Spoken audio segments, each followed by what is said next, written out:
Hello and welcome back to the Maths Behind the Economics YouTube channel. This is the second part of the video when we look at the connection between exponents and roots. In this video, we will review the nth root that we introduced in the last video. Then we will prove that the nth root of any number is the same as the 1 over nth power of that same base number. Then we use this fact to prove that the nth root of a number to the m power is the same as the number under the root to the m over nth power. And as always, we're going to do some practice questions. So let's get going. On this screen, we can see the definition of the nth root in two different cases. In the first case, we define the nth root for an even power, and we capture this by making n to be equal to 2k. So this is the formal way of writing down that something is an even number. And because if you multiply negative numbers together an even number of times, you always end up with a positive number, the number underneath the root, a, cannot be negative. So that's why we got this criteria for a to be non-negative,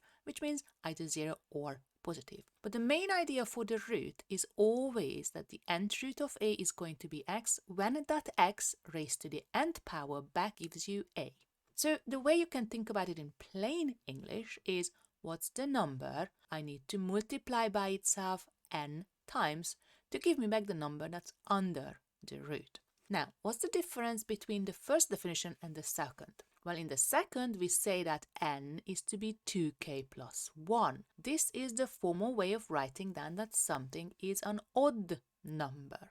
Okay, so you multiply something by 2 and then add 1 to it, it guarantees that you get an odd number. While in the first case, when you multiply something by 2, that always guarantees you to get an even number. And by numbers here, I mean whole numbers. Okay, now in the second case, when we talk about an odd root, remember n is the root in here, then the criteria for the number under the root being non-negative not needed anymore, because if you multiply a negative number together by itself an odd number of times, you can end up with a negative number. Now that we are all up to date with the definition of the root, let's go and start doing the main aim of this video. First, we want to discuss that the nth root is the same as the 1 over nth exponent. And first we're going to look at some examples.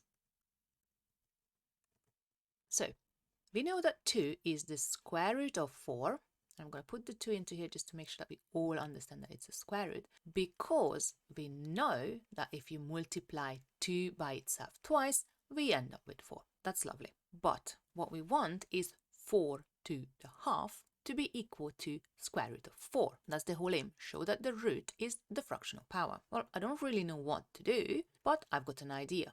Because 2 squared is equal to 4, and my final goal is to get 4 to the half, why don't I just raise both sides of this equality to the half power and see where it takes me? At least in that case, I will have one side of the equation to the desired form. So I'm raising an exponent to an exponent, and from one of our previous videos, we know that means we just have to multiply the powers together. Well, on the other hand, 4 raised to the half is just going to give me 4 to the half, okay? Right, 2 and a half multiplied together will give me 1, but from video 4, we know that any number to the first power is just itself. So basically, the left-hand side of this equation is just 2. Okay, so 2 is equal to 4 to the half. But that's very good for me, because from the definition of the square root of 4 here, I can replace 2 with the square root of 4. So I have demonstrated that the square root of 4 is equal to 4 to the half. That's lovely.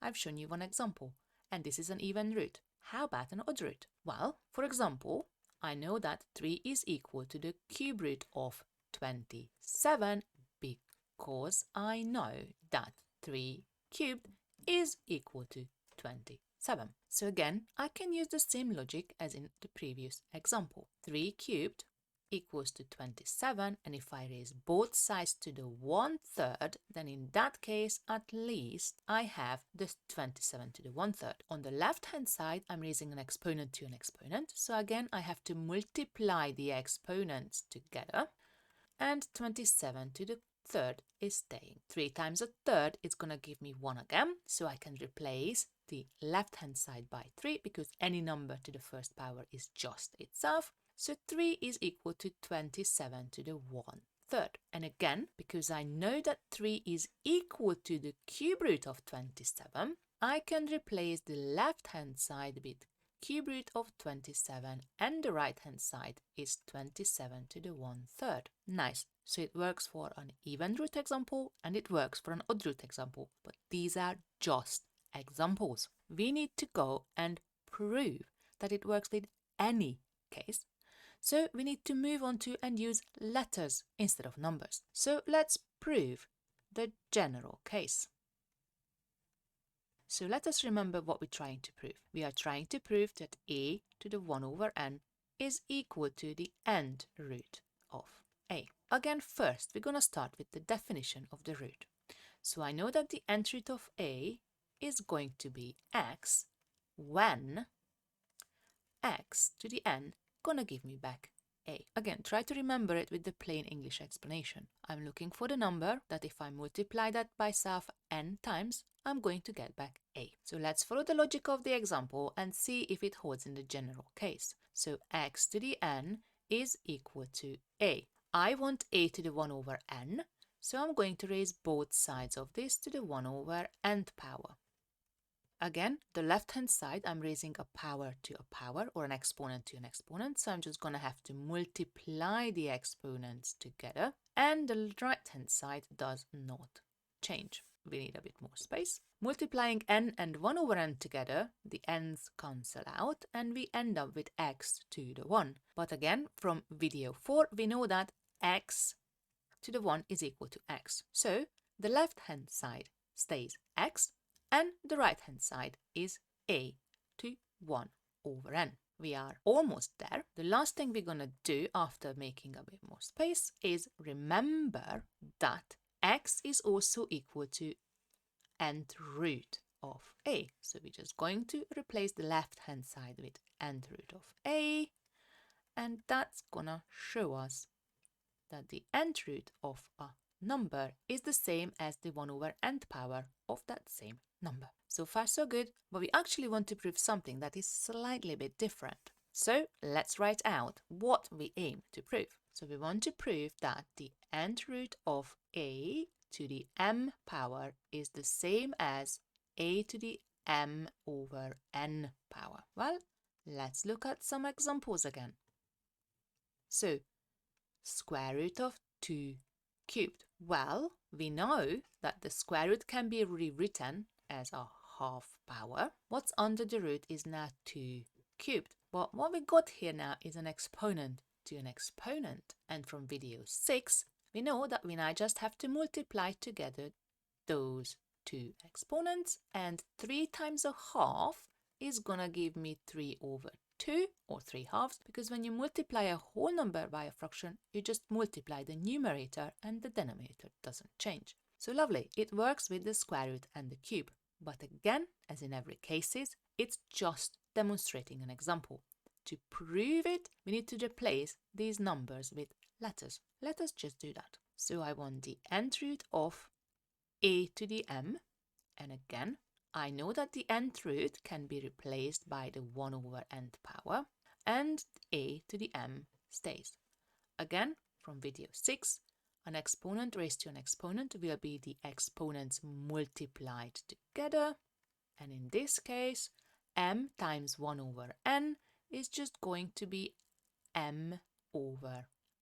So let us pause here for a moment. When you want to write a root into a fractional power, you need to know what should go into the numerator and the denominator of that power. Well, observe that the root is going to be the denominator and the power is going to be the numerator. Armed with this knowledge, let's move on to some practice questions. Again, let us make a bit more space, and I'm going to leave the rule up here.